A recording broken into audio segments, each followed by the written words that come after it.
We're going to go through this again as a disclaimer for all you guys who are new watching this show right now or watching this on YouTube. We will be picking our top 10 based off of how these teams are currently playing this past week. So we do our weekly power rankings, obviously. You know, things change a little bit, but it's based off of who's been playing the best baseball in the last stretch since the last time we did this a week ago.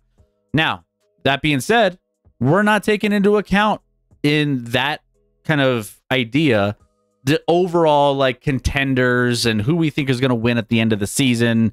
That's not how it works, right? So like we might think the Dodgers are going to be winning it all, maybe if that's what you guys think. No, we don't. Well, but I will say they might be fourth on this list, even though we have like in our contender echelon, they're probably in the maybe 1 or 2 spot. I don't know.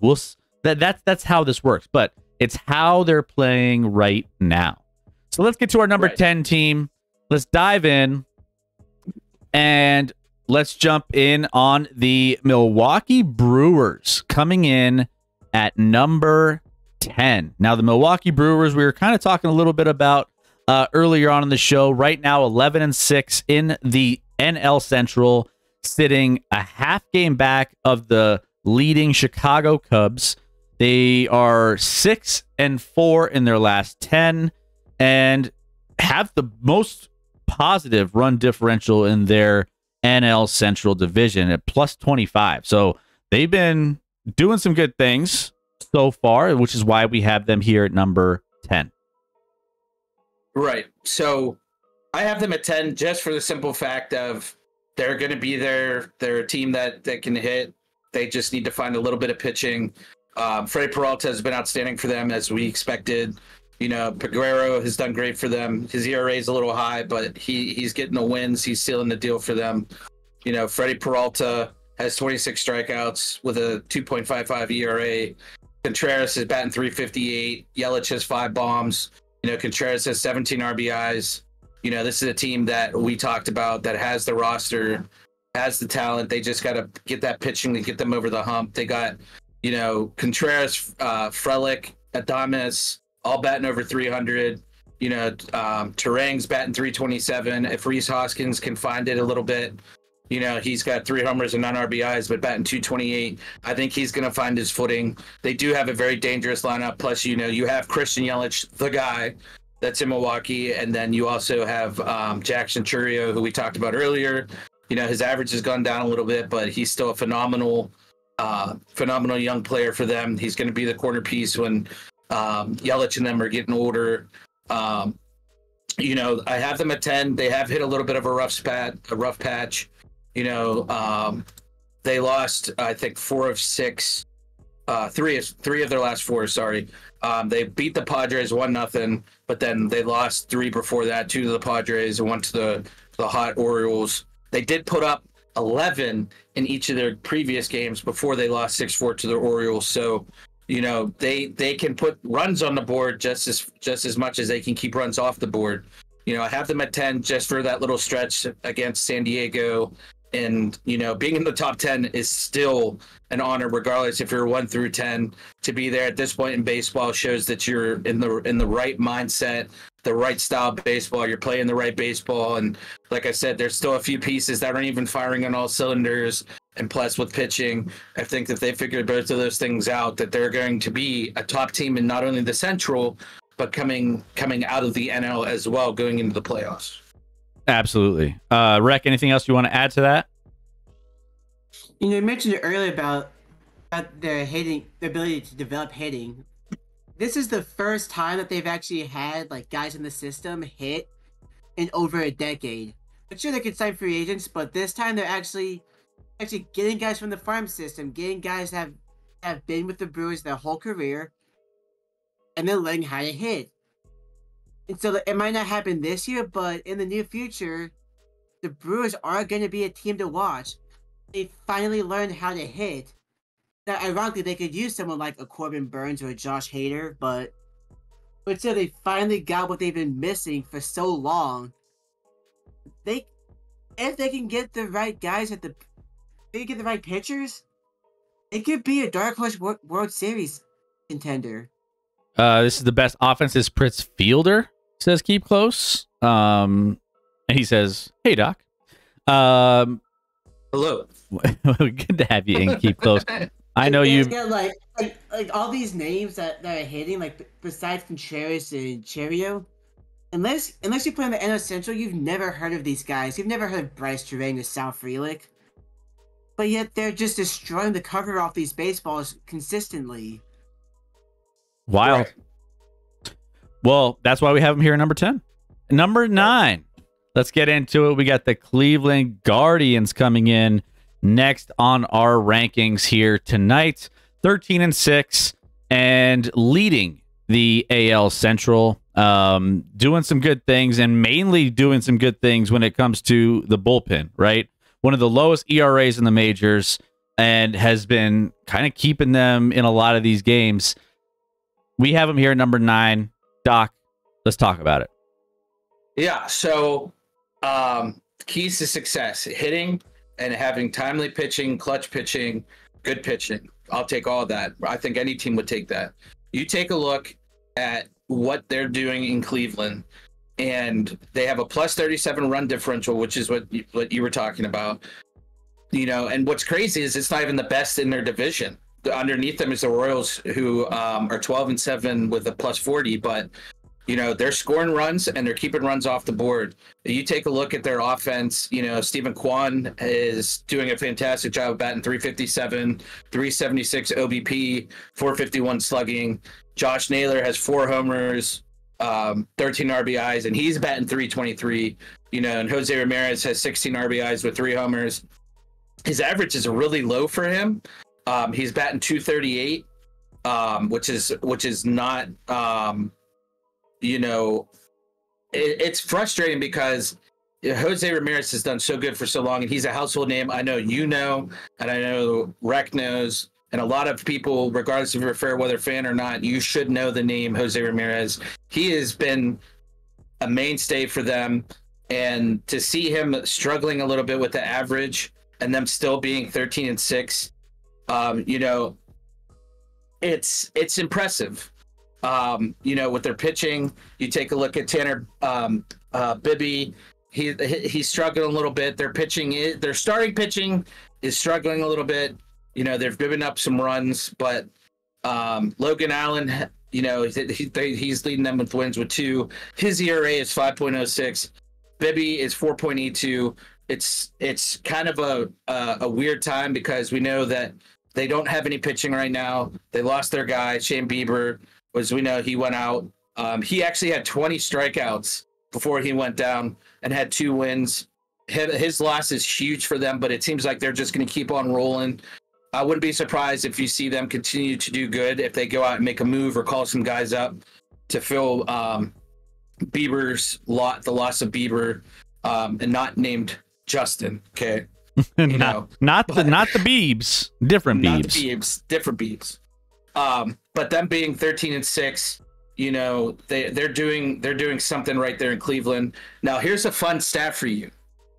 They're actually 10-3 away and only 3-3 at home. So they have been much better on the road than they've been at home. I mean, obviously they've only, I think, played 2 series at home and they've split 3-3, but it's something to keep an eye on. That you and I know you keep an eye on this because you and Scotty both talk about it. Teams that play better on the road than they do at home, that aren't the top seeds, that surprise people and they get in and they beat that team at home and they wonder what happens. They're a better team. They did that, I think, last year as well, where they played on the road much better than they do at home.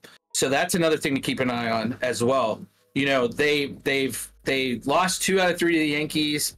But then they took 3 out of 4 from Boston, and then they beat the White Sox. They beat the Twins. You know, they've beaten AL Central teams.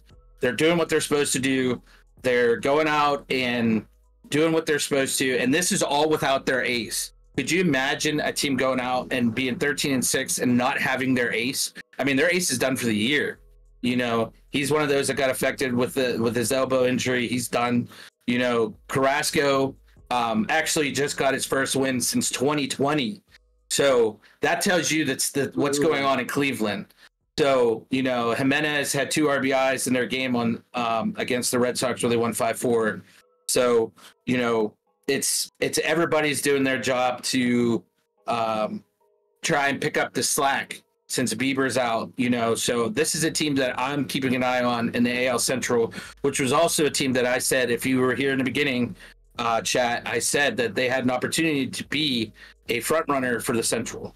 By the way, another crazy stat going into what you were saying, they're the only team in Major League Baseball with double-digit wins either at home or on the road. Not a single team in Major League Baseball outside of the Guardians have double-digit wins, either at home or on the road.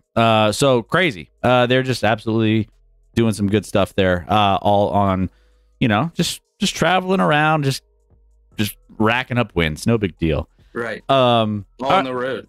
On the road, crazy. And I mean Exactly. that does translate to success, I think. I mean, if you can perform well on the road, I mean, you'll take that every single time. All right, number 8. We have the Chicago Cubs coming in here next. 11-7, leading the Central, as we mentioned earlier, with the Milwaukee Brewers right behind them, just nipping at their heels. Also, still, we talked a lot about those 2 young studs early on at the top of our show with kind of our rookie watch and who's been performing. We said that they have a really stud young pitcher. They got a stud young hitter that are contributing right away. But still, I mean, that they're playing some good baseball, sitting here right now, 11-7 on the season. Right. So I'm gonna get serious here for a second. Here we go. Oh. So as a Pirates fan, okay, this hurts me to say this. No. This hurts a lot. But the way that they've been playing, they just took 2 or 3 from Arizona. Their loss to Arizona was a 12-11 game they're at Chase Field still. I don't think they changed their name, did they? But they scored 19 runs in 3 games against the Arizona Diamondbacks, who made it last season. They're a team that's contender at the end of the season. They took 2 or 3 from the Mariners. The Padres series, they kind of slid a little bit, but they took 2 or 3 from the Dodgers, and then unfortunately, they swept your Rockies early in the season. We won't go there. No. But this is a team that, if the pitching and the hitting can stay the way that they're going, Javier Assad has a 2.16 ERA with two wins and 18 strikeouts. Jordan Wicks, he strikes out a lot of batters. His ERA is a little high, but Michael Busch, we talked about him. Young guy, not really young with how old he is, but he's a rookie. Batting .317, doing good with the slugging, leading them in home runs and RBIs. You look at the depth. Ian Happ's out here.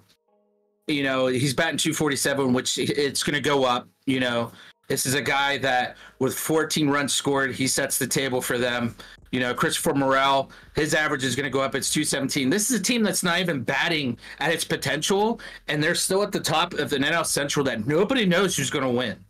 You look at baseball from the start of this season. The Pirates started out hot. They get swept by the Mets. Then you get the Cubs and the Brewers. They're doing their thing.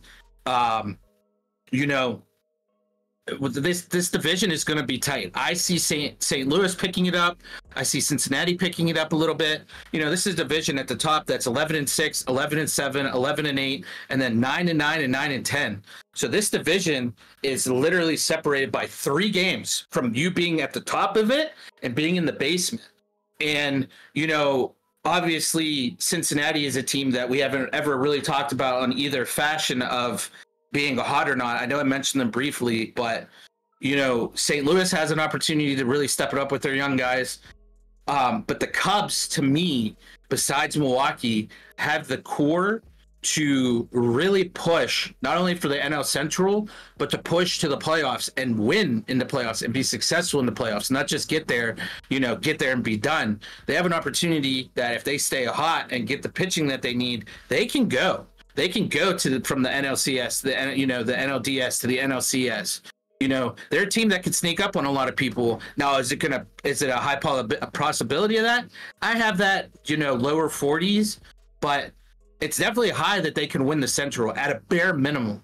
These guys can hit. These guys, eventually the pitching is going to come around, and it's going to be tough for the NL Central teams. And I know Rec can back me up on this, that they're a tough out, regardless of who plays them, if they make the playoffs. Rec, anything you want to throw in there? They're normal ace. They're normal, like, all reliable ace. You throw in Maddox if you need. Has fallen off a cliff. That's the one issue right now. Kyle Hendricks, who's normally their best player, has completely forgotten how to throw a baseball. He's up there with Kyle Freeland in terms of ERA. The offense has taken a step back outside of Michael Busch, but still, like you said, if they can make it to the playoffs, they can really turn it on. The big concern I have for them is they have that manager that couldn't develop hitting with the damn in Milwaukee. Yeah, I mean, right.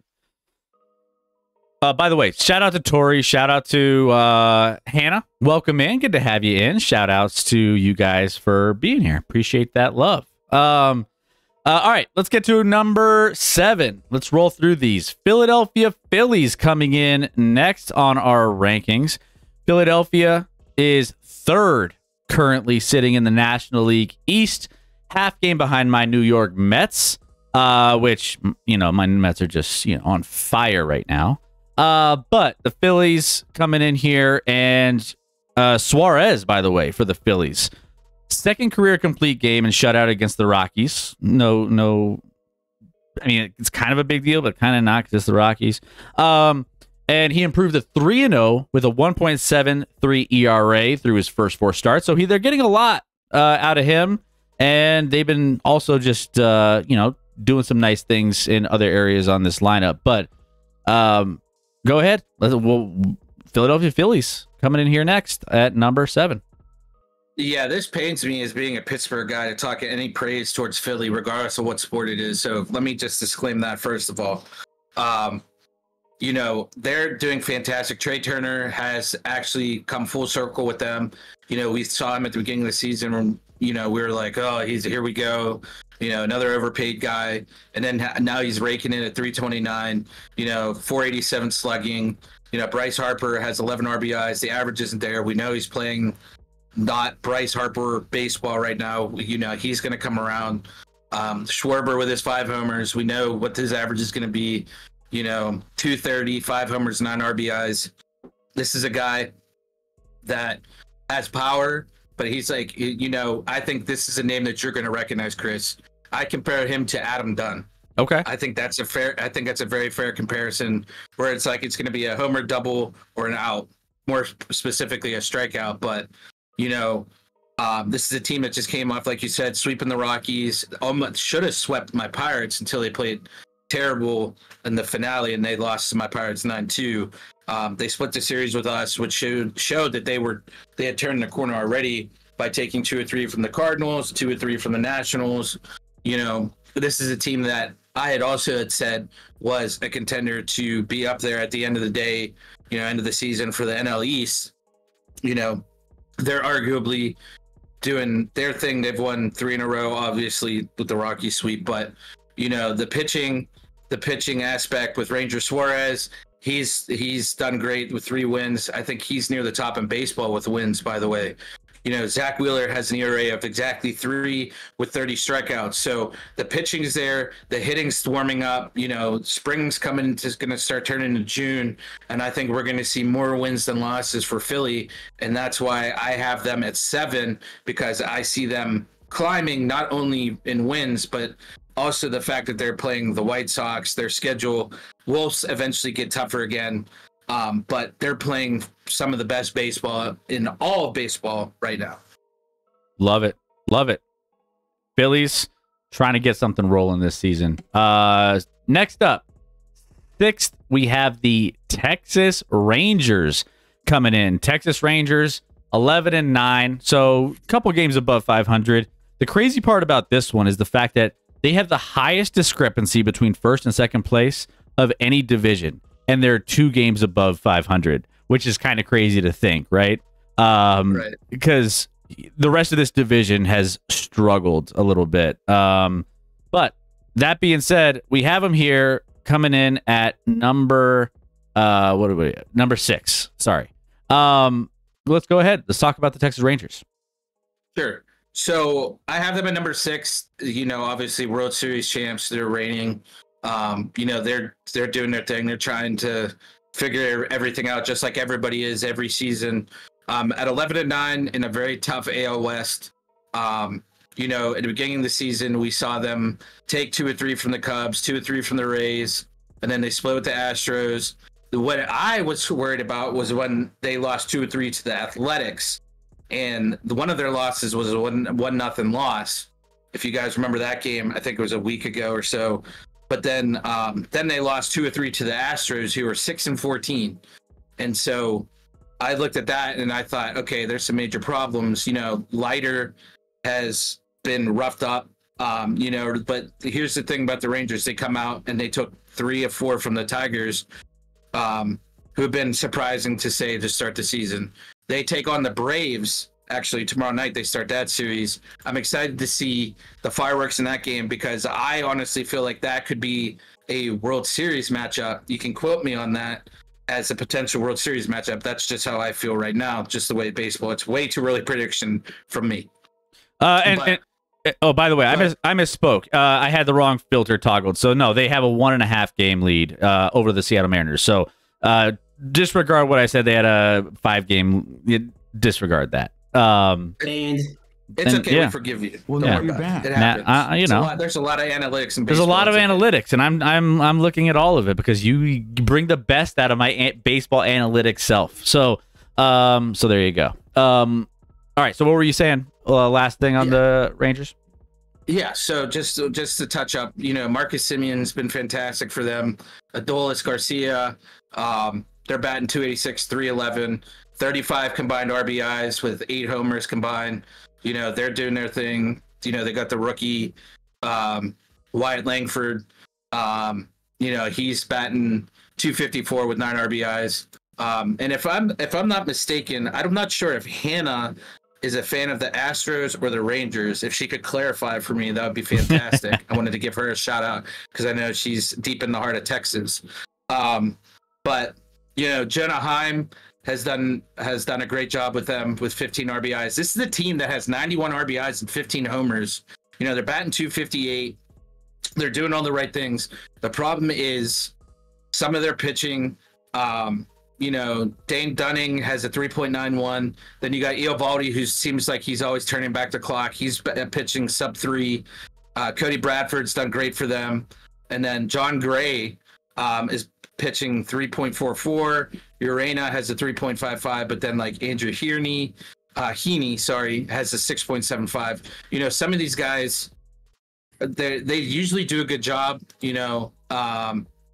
Yeah. See, so this is perfect for Hannah. I should get Hannah on the show to talk about her Rangers.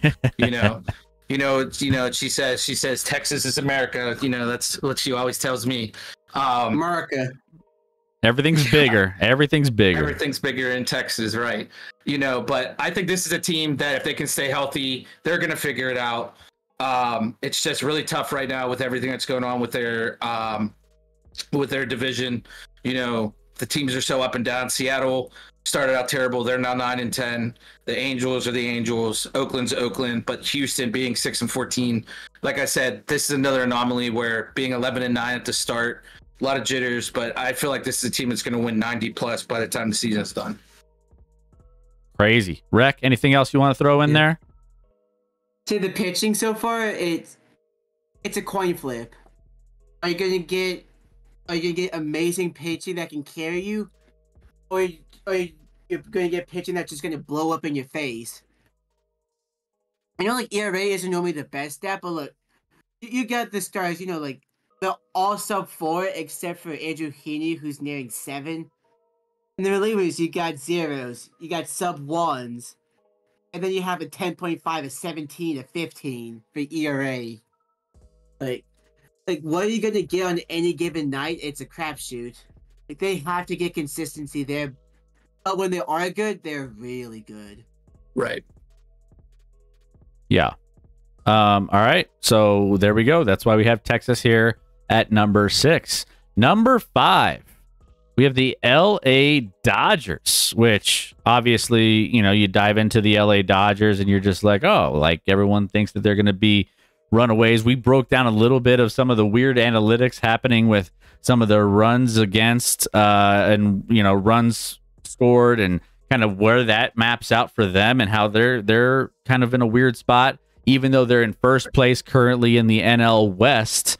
They're only a game above the Padres, 2 above the Diamondbacks, and 3 above the Giants. As bad as the Rockies are, they're only 7 games back early on. So still a chance for a lot of these teams to, try to keep pace early on in the season here. But 4-6 in their last 10 as of right now. The Los Angeles Dodgers kind of just, steady as it goes, still leading the NL West at number 5 here.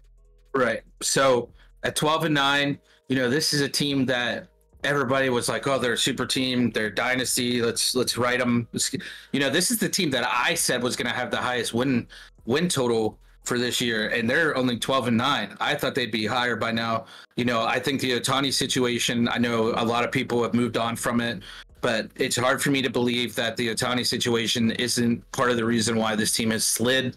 You lost 2 or 3 to the Nationals, 2 or 3 to the Padres. You took 2 or 3 from the Twins, but then you lost 2 or 3 from the Cubs. So this is a team I think is still trying to kind of figure it out. They have a lot of big names. They have guys that hit the ball. They have a lot of guys that can pitch the ball. But 4-6 in your last 10 against teams that I felt should be much better. They should have done much better against, but maybe San Diego's finally figuring themselves out. I don't know. I feel like the last couple of years they're trying to figure their stuff out. But Mookie's doing Mookie, batting .369, 6 homers, 18 RBIs, 22 runs scored. He is absolutely killing it. Has one of the best WARs in all baseball, 2.1 wins above replacement, which is insane.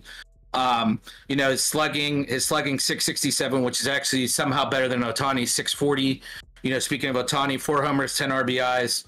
Both of them have a triple, 15 doubles combined between them. OPS is both over 1, which is crazy. Their averages are 360 and 369. And then you get to Teoscar Hernandez is 275. Freddie Freeman, which is low for him, it's to 276. He's having kind of a down year, if you ask me. 21-76. He has 17 strikeouts to 13 walks. This is a team that strikes out 198 times in 21 games. So there's your stat, Chris, that you were looking at, where we're talking about, with the runs scored and the runs against. Hard to score runs when you strike out nearly 200 times in just over 20 games. So that tells you you're striking out almost 10 times a game, which is insane. And to be 12-9, that just tells you the star power that they have on this team that is still somehow batting up high, even though their top guys, Ohtani, Betts, Hernandez, Freeman, Muncy, and Smith, have struck out 17, 14, 29, 17, and 29, and 13 times. At some point, that is going to catch up to you. And especially if they somehow manage to have the best record in baseball, it's going to be because they stop striking out and start taking more walks. They've only taken 79 walks to almost 200 strikeouts. That is not going to be able to continue if you want to be a team that wins a division, let alone gets in the playoffs, or let alone get to the World Series. That's not going to fly going long term. That is unsustainable, if you ask me.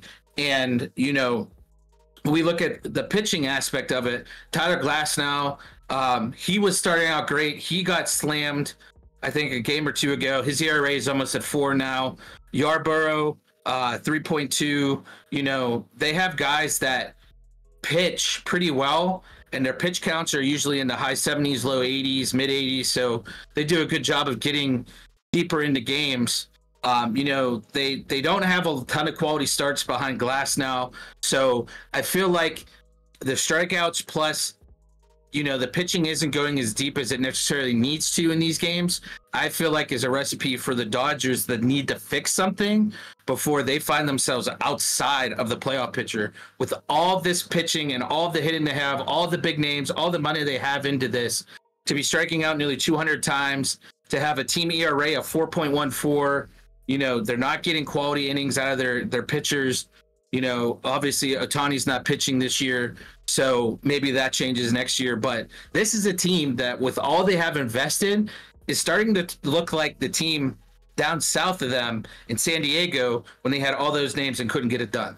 Well, and not to mention of their rotation, right? So Glasnow, Buehler, Kershaw, Paxton, they all have some injury histories, right? Like right. The fact that like, you have to worry about the long-term, like, season-long health of that core group of rotation pitchers. But then you have Bobby Miller, their nice young thrower, who has inflammation on his shoulder. He's out in the injury list for a little bit. So it's like you have this kind of tipping point where if it goes wrong for them, especially from a health standpoint, on top of everything you mentioned, it could go wrong fast. It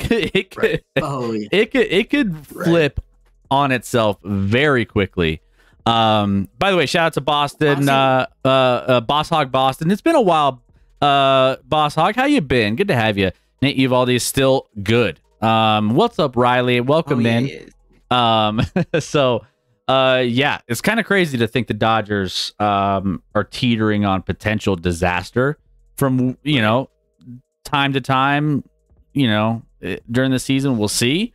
But honestly, if you're looking at this team right now, they're the Edmonton Oilers of baseball. Ohtani and Betts are the two best players in baseball right now. So they're playing like the two best players in baseball without a doubt. Yeah. There's no depth behind it, partially because of the injuries, but there's no depth behind the stars of the whole league. Yeah. So Dodgers in a weird spot. They're in a weird spot, given the fact, and we're talking about them. We're their first place right now in the NL West. Number 5. Hey, what's up, Joe? Welcome in. Good to have you in. Shout out to Joe. Make sure you go give him a follow as well. Make sure everything, he knows who you are a little bit. Go give him some love. Joe, I hope you had a great stream. Thank you for the raid. Appreciate you being here. All right, number 4 on the list is the Baltimore Orioles. We've talked about them week in and week out. They have one of the highest ceilings. They have some of the best young players, and they're just playing some of the best baseball of any team currently as constructed. 12-6 currently right now on a 4-game winning streak. 7 of their last 10 have been wins, and they're hanging up there with the New York Yankees, who we've obviously been talking a lot about as well. It's only a half game back of the New York Yankees in the American League East. Good enough to get them right here at number 4 on our list. Right. First off, shout out to Joe. You missed a Pirates fan giving Phillies props. So a Pittsburgh fan giving Philadelphia props. You might want to go back and check that out. I actually gave you guys mad props. But anyway, going to number 4 with the Orioles. This is a team that, when they came to Pittsburgh about a week or two ago and lost 2 or 3, and I saw them literally throw the game away, like 2 of the games, like they threw the ball away on errors and we won. It was a team that I knew was going to turn it around. And you look at this team, they swept the Red Sox, then they ran into a Brewers team that scored 22 runs in 2 games, and then they beat them in game 3. Then they sweep the Twins, and now they're playing the Royals, who is another upstart young team. If you look at them at 12-6, Ryan Mountcastle leading the charge at 317 average. Gunnar Henderson with 6 home runs, tied with Cedric Mullins in RBIs with 15.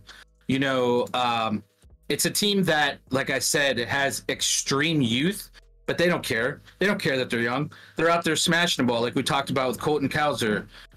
Gunnar Henderson's a young guy. He's got a just under 1 WAR. This is a team that has 30 home runs, 102 RBIs as a team. They do strike out a lot.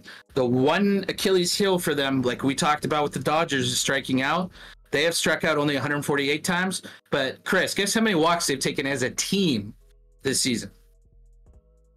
I mean, I don't even know. 44. They only have 44 walks in 18 games. This is a team that needs to learn a little bit of patience at the plate. You know, they're a team that's batting 258, a lot of young guys, a lot of speed. You know, you got Gunnar Henderson with 2 triples. You got Ryan O'Hearn with a triple, 30 doubles. You know, it's a team that can hit, but they're not patient. And they need to learn a little bit of patience if they're going to go deep. And I feel like we saw that last season at the end when they got swept in the playoffs. Was they weren't very patient. They were swinging, they were chasing. I feel like this is a team that, as they got another year under their belt, they're doing good. You know, they traded for Corbin Burns, who's been absolutely phenomenal with a 2.28 ERA. Grayson Rodriguez, 2.63 ERA. They're combined with 5 wins, no losses. You know, a sub 2.5 ERA combined. You know, the rest of their pitching is going to be the problem for them. There are 3 behind them that have the most innings pitched: Dean Kremer, Tyler Wells, Cole Irvin. ERAs at 5, 6, and then almost at 7 consecutive. 5, 6, and 7. The back end of their starting rotation is going to need help. I know they have injuries. They're going to have guys coming back, but you know, with a team ERA that's combined at 3.68, shows the bullpen can handle it. They can save games. You know, a lot of the losses are on the starters. You know, 4 of the 6 come from their starters. If the starters don't take the loss, they do good. A lot of the relievers have wins. You know, Craig Kimbrell, has 3 wins. So it tells you that they're winning games late. They're getting deeper into games and they're close and they're doing things. You know, but Grayson Rodriguez has batters batting less than 225 against them. Corbin Burns has batters hitting at 200. So, you know, this is a team that's young. They're good. They're hungry to show that last year was a fluke of getting swept. A team that just less than 10 years ago, you know, they were one of the worst teams in baseball win-loss wise. And then within 8 years, they win 100 games. So this is one of the best franchises. If GMs happen to watch this, you know, anybody that's a fan of baseball watches this, go watch the transition of Baltimore from the early mid 2010s to now and see what good drafts do for you, what good draft prospects can do for you, because those guys are all up now. They're all under 25 and they're killing it. And so is the city of Baltimore now with this team, you know, them having arguably the best stretch of baseball, even after they had their youth scare, you know, in Pittsburgh, throwing the game away. This is a team that I feel like could win the AL East, let alone the AL itself. So, yeah. Orioles fan in the chat. Do you think Jackson Holliday will start hitting? I mean, it's got to happen at some point, right? I feel like the fact that he's playing as terrible as he is from the plate, you know, it's only can get better, you would think. I mean, right now, I mean, what, 25 at bats, 4 runs, 1 hit, 1 RBI, 1 walk, 14 strikeouts. So that's what I'm saying. I still think they caught him up a little early, but I think they wanted to get the hype out of the way. I think when that all calms down and all the hoopla is out of the way and he gets able to settle in, I think he'll be fine. Yeah. All right, number 3. Let's hit it. The New York Yankees coming in here at number 3. Obviously, we talked about Baltimore sitting behind them by a half game. The New York Yankees have come out of the gates pretty strong. We talked a lot about Volpe off the top of the show, about how he's kind of showing out and he's doing his thing. But Yankees, 12-3 record, jumped when they jumped out to it. So, you know, they started out super fast and then kind of, you know, been slowly coming back down to earth little by little. But still, they're good enough to be here at the number 1 spot in the American League East, at least right now, just barely. Yeah, so you take a look at the Yankees, 13-6, 684 win percentage.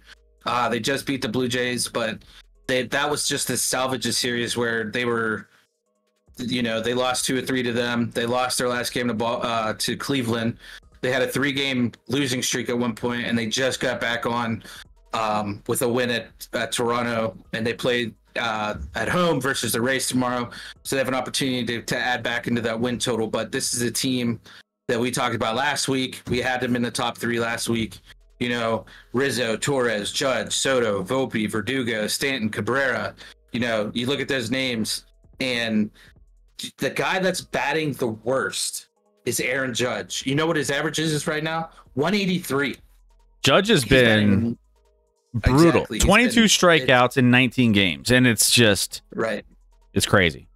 Right, and then you come up and you see Rizzo, Torres is batting 208. Judge is batting 183, but then you got this guy named Juan Soto, you know, the guy that they got in the offseason, batting 352, 4 homers, 17 RBIs, you know, 41 total bases, 18 walks to 11 strikeouts. So he's clearly seeing the ball extremely well. Like you guys had mentioned earlier, it's like seeing beach balls. You know, him and Volpe are the table setters for them. You know, 26 runs scored between the two of them.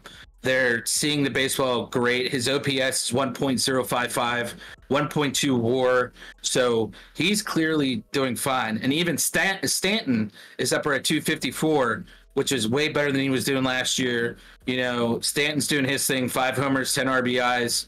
You know, but his problem is as well, he's striking out 20 times. Between Torres, Judge, and Cabrera, they have 62 strikeouts between the 3 of them.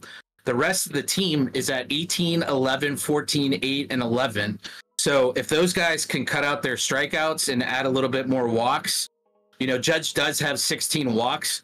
If he does cut that out, they could be at a much better percentage of normalcy with his plate appearances.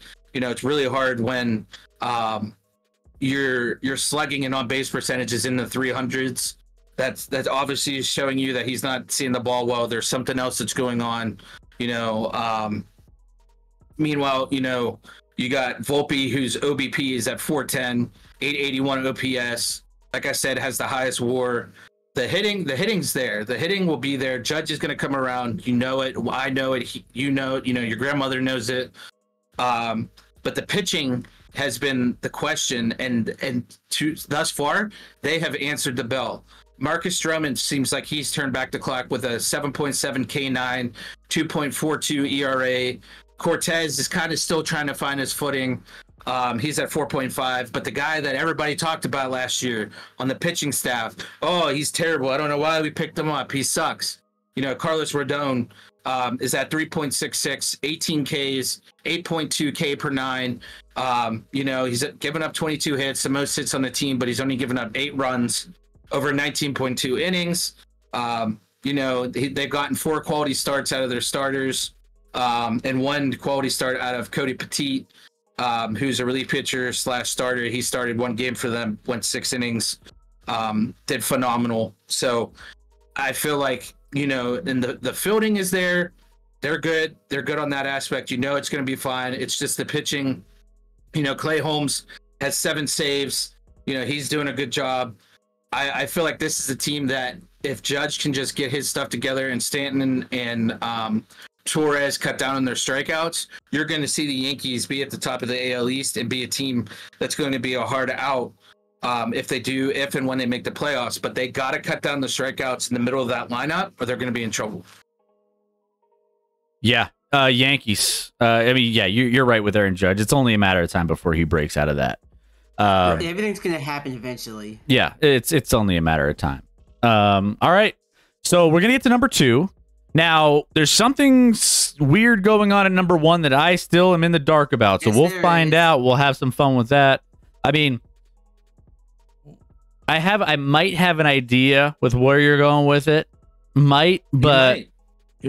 Let's go ahead. Let's get to number 2 here. Considering we have the Yankees and the Braves here at 2 and 3, yeah, again, I have some ideas of maybe where this is going. But Atlanta Braves coming in here, number 2, 12 and 5 on the season.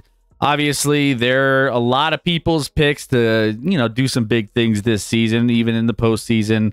Right now, plus 29 differential, winners of 4 straight, 7 of their last 10, and they're just playing really good baseball. 8-3 on the road, 4-2 at home. Overall, just playing really good baseball. 2-game lead on the National League East as we sit right now.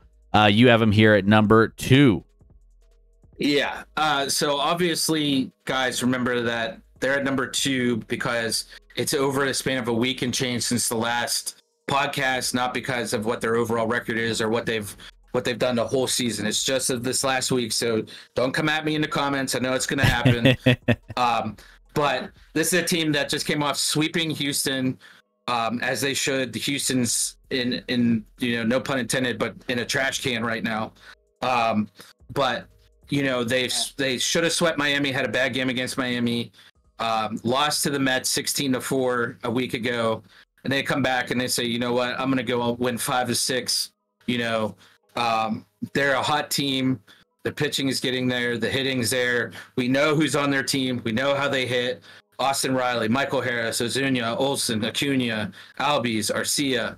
Arcia his average is a little bit higher because he has less at bats, but nonetheless, 23 of 61 for 377 average. Homer, 8 RBIs. This is a team that has 20 homers, 103 RBIs, 3 triples, 51 doubles in 17 games. This is a team that it's insane. Austin Riley has 8 already. Olsen, 7. So this is a team with a 294 average, Chris. 294 as a team. They're seeing the crap out of the ball. Strikeouts are a little high still. Olsen and Acuna are at 20. Riley's at 19. Harris is at 16. This is a team that's has 3 strikeouts to every walk. So it's another thing that they need to cut down, which I think will over the season. A lot of teams do. But when your team's OPS as a whole is 841 and your slugging is 484 with a 358 OBP and a 294 average, you're clearly seeing the ball. You're clearly seeing what the pitcher's throwing, and they've done a phenomenal job thus far this season of mitigating damage, getting out of situations. The only question mark for me, again, it's like going back to the Dodgers. What is your pitching going to do for you? Reynaldo Lopez has been absolutely phenomenal, giving up only 1 earned run in 18 innings with a .5 ERA.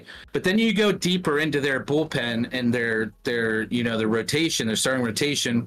Chris Sale, who they signed, has given up 9 runs in 17 innings for a 4.58 ERA. Charlie Morton, 5.29 ERA in 17 innings. He was somebody that, if we talked last week, you go back, his ERA was in the 3s, which we expected. Expected it to be there the way that his style of pitching is. He's been rocked lately. Max Fried, his ERA was 7.71. But the big question is, how is this team going to handle not having Spencer Strider? Another big name getting hurt. He was doing okay, and then the elbow issue and all the issues he had, his ERA was 7 before he exited the game. This is a team that I feel like is going to have to go out and get pitching or find somebody to come up and help. Their bullpen is phenomenal. We see Raisel Iglesias, he's doing good with his 2.84 ERA. So the closing position is not a problem. Joe Jimenez, their setup guy, he's been all right. 1.13 ERA, he's even been better. Pierce Johnson, Dylan Lee has a 1.08. So the back end of the bullpen's fine. It's going to be, can they cut back on the strikeouts and can they find somebody to replace Strider? That's the biggest thing for me for the Braves. Yeah. You mentioned Acuna. His strikeout rate has spiked to around 24% where it was in 2022. Last year it was dropped to 11.4 on that MVP crazy caliber run that he had last year where, he was just going crazy. But something to keep an eye on for trying to limiting that. It's going to be hard for him to even keep up to the standards that he was with everything that he did last year. But yeah, right. It's a wealth of if they get that straight, they're going to be cruising. Right. Yeah. They won the last time they won the World Series.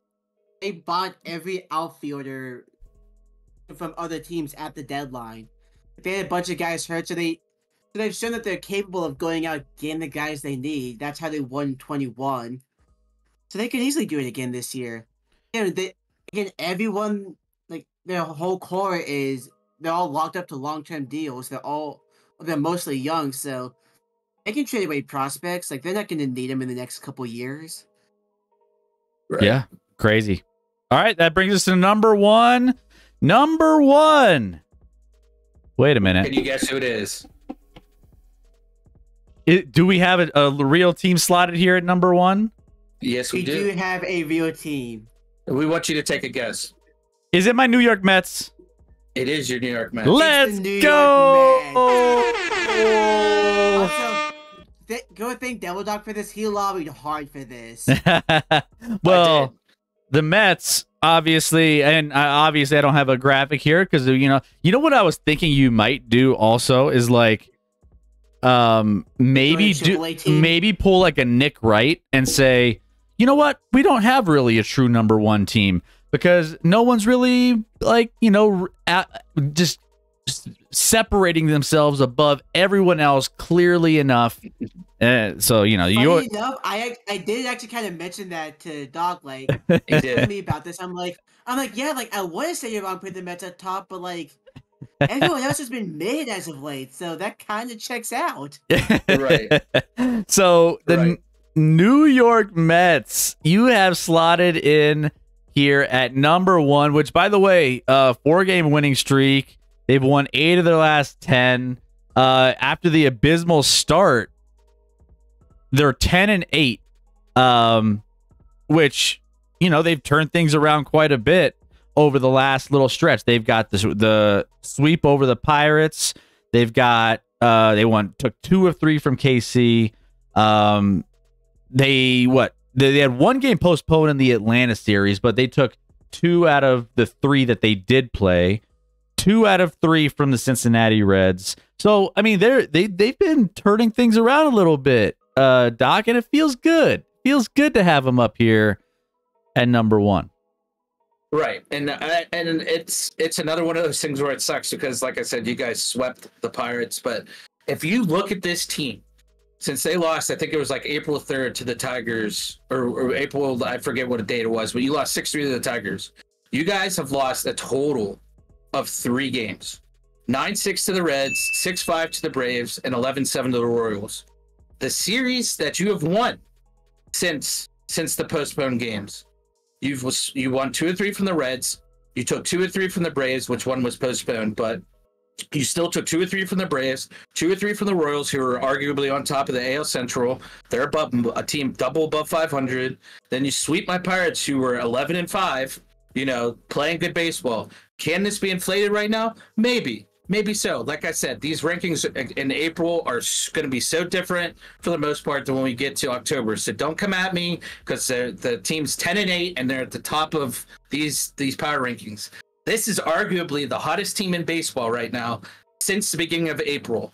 You guys have absolutely stepped it up. You're now, like I said, 10-8. You're only 2.5 back of Atlanta after a team that you started, 0-4, 0-5? And now you're 10-8.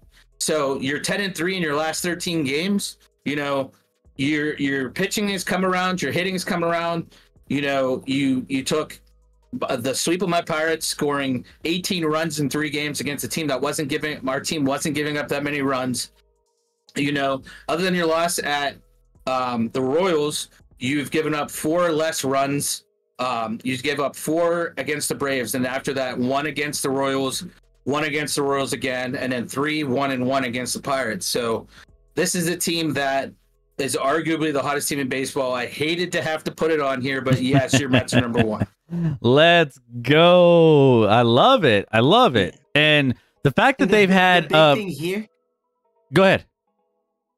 You say like the big thing, like, you know, last year, you know, your star pitcher goes down with injury. Yep. But yeah, this year you have the Trumpets of War back. The Trumpets of War have returned. It's true.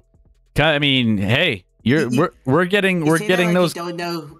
Oh, you don't know what the Trumpets of War are. You're not a Mets fan. The best closer in baseball, the one that is coming back in with the most hyped entrance of any player in the entire Major League Baseball landscape. The guy that comes in and is a hero night to night, that people come to games almost just for him. I don't know who you're talking about. The one where an Australian trumpet player came over for the sole purpose of playing his intro. It's one of the best. And I think other teams are trying to replicate that to some extent with some of their things that only one player, one team can do all around every sport. In this case, Narco only works for Edwin Diaz. Well, Edwin Diaz, but then you also had this in New York and the Yankees back in the day with Rivera. Mariano Rivera would come into was it Enter Sandman or was it Enter Sandman? It might have been Enter Sandman. I think it was Enter Sandman. Yeah. And so, because that was his nickname, right? So he would come into that, and he would be. I mean, it wasn't as hyped, but it was still that was that ominous, I'm gonna just close this game out in dominant fashion. But anyways, I digress. Have a nice day. Yeah, I mean, considering that Edwin Diaz has arguably the best average against, he's had 7 games with 4 saves, 4 opportunities in 7 innings pitched. He's given up 2 hits, 2 runs, 1 earned run, which one was a homer. Walked 2, struck out 10, with a whip of .57 and .087 average. His ERA is phenomenal at 1.29, which puts him right up there with the best in baseball. So, like I said, arguably, with the guys with the most saves. The guy from Washington has Finnegan is a 3.2. Halsey at St. Louis 2.7. Your guy is right there with probably, I think, the second or third best ERA in all of baseball for closers. So when it gets to the end, your guys know how to get it done. You have one of the best in the business for a reason. Yeah, and also 31-year-old Reed Garrett's been a surprise. He was kind of terrible last year, 7.11 ERA, but now hasn't allowed a run while fanning 17 in 8.5 innings. So he's been playing well, surprisingly, came out of nowhere. So that's good. So yeah, a lot of good things about my Mets. Hopefully they can keep it rolling. I'll take it. So that brings us to our entire revealed top 10 list. Brewers, Guardians, Cubs, Phillies, Rangers, Dodgers, Orioles, Yankees, Braves, and of course, the New York Mets. Let's get it. All right, guys. Remember when they said that this was going to be a double power hour? Yeah. I was trying to cruise through it a little bit faster, but we're having fun talking some good stuff. We had to get to those Mets at number 1, so it's worth going the extra little stretch. But Chris said the Mets are number 1. We're done. Good night. Rocky's closer Justin Lawrence comes into the song "Hit Me, Baby, One More Time." Dang. There it is, another one.